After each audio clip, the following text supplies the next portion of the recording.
Hello, everybody, and welcome into another edition of What's the Word.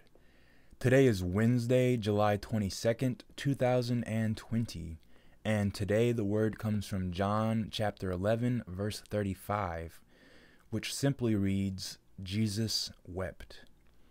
Now, to me, this verse perfectly exemplifies that there is no weakness in crying. Jesus Christ, a man who knew no sin and had no human weaknesses, was openly crying. So from that, I want to say, don't bottle up your feelings.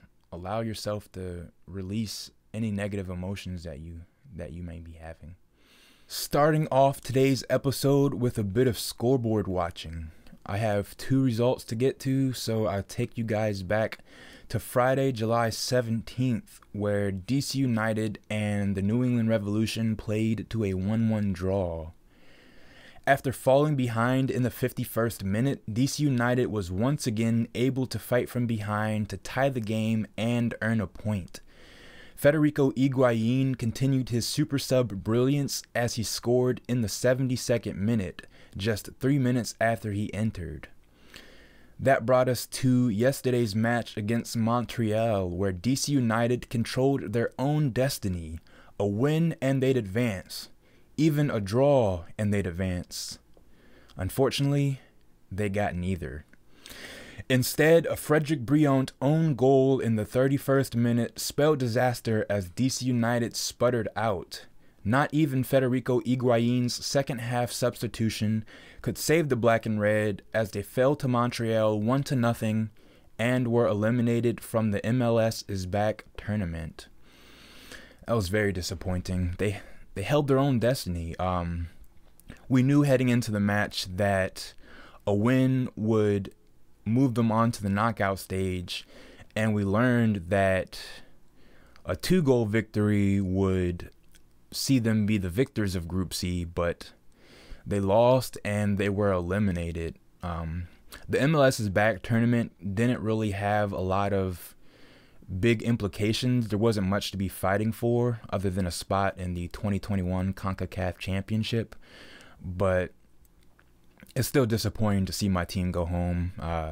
No more soccer for me for a little bit. I probably won't watch the rest of the tournament. But moving on to Fight Island, where the UFC Flyweight Championship was on the line between Davison Figueiredo and Joseph Benavidez. The fight was a rematch for the belt after Figueiredo won the first fight but was disqualified from the championship after coming in overweight. Figueiredo, however, would not be denied this time, catching Joseph Benavidez with a rear naked choke and rendering him unconscious with just 12 seconds remaining in the very first round. Also coming out of the UFC this week, the promotion booked Israel Adesanya to defend his middleweight championship against Paulo Costa as the headliner for UFC 253 taking place on September 19th.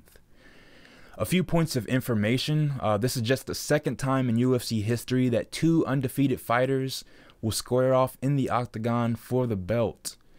And for those of you noticing that it is September 19th, which is the date that originally included Khabib Nurmagomedov versus Justin Gaethje for the lightweight championship, that will likely be moved back as Khabib obviously deals with the loss of his father. So rest in peace, Mr. Nurmagomedov, and look forward to that fight happening soon. On to the WNBA, where the league's medical panel ruled that Mystics forward and reigning MVP Elena Delle Donne was not considered medically high risk despite her battle with chronic Lyme disease. Unfortunately for Delle Donne, the ruling does make her ineligible for a paid medical opt-out. She took to Twitter releasing a statement saying, "I love my team and we had an unbelievable season last year and I want to play. But the question is whether or not the WNBA bubble is safe for me. My personal physician, who has treated me for Lyme disease for years, advised me that I am at high risk for contracting and having complications for COVID-19. I'm thinking things over, talking to my doctor and my wife, and I look forward to sharing what I ultimately plan to do very soon." To my knowledge, Delle Donne hasn't released her decision to the public yet, but she did pen a letter to the Players Tribune with her reaction to the denial. In the letter, she also told the public that she has a 64-pill health regimen daily. 64 pills daily. But Mystics head coach and general manager Mike Thibault did say the team will continue to pay Deladon despite being ruled ineligible for the opt-out, and irregardless if she plays as she rehabs from back surgery. Deladon had back surgery earlier during the offseason, as during the WNBA Finals she played with 3 herniated discs. A little bit of a slap in the face to Deladon. Her new teammate Tina Charles, who also filed for a medical opt-out, was granted hers as she has extrinsic asthma. And it was really just disheartening to see. Glad Tina Charles got her opt-out, but for a superstar in the league and the reigning MVP to not get the same treatment was very disappointing. It feels like the WNBA was trying to force her to play for ratings, as she's one of their best players. But with that being said, the Mystics will begin their season this Saturday, July 25th at 5 p.m. against the Indiana Fever. And when they take the court, the Mystics, as well as the Washington Wizards, will be wearing number 41 patches on their jersey to honor the late Wes Unseld. Speaking of the Wizards, as they prepare for the bubble in Orlando, they did have center Thomas Bryant back at practice after his bout with COVID-19.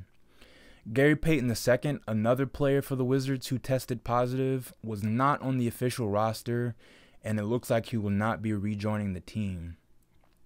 The Wiz did, however, replace him on the roster, signing Jared Utav, a 6'9" forward with 13 games of NBA experience. Utav was a 2020 G League All-Star, and he has some decent three-point touch. As the Wiz prepare for their opening game on the 31st, they have 3 exhibition games, the first of those taking place today against the Denver Nuggets at 3:30 p.m. They'll then round out their exhibition schedule on the 25th and 27th against the Clippers and Lakers respectively.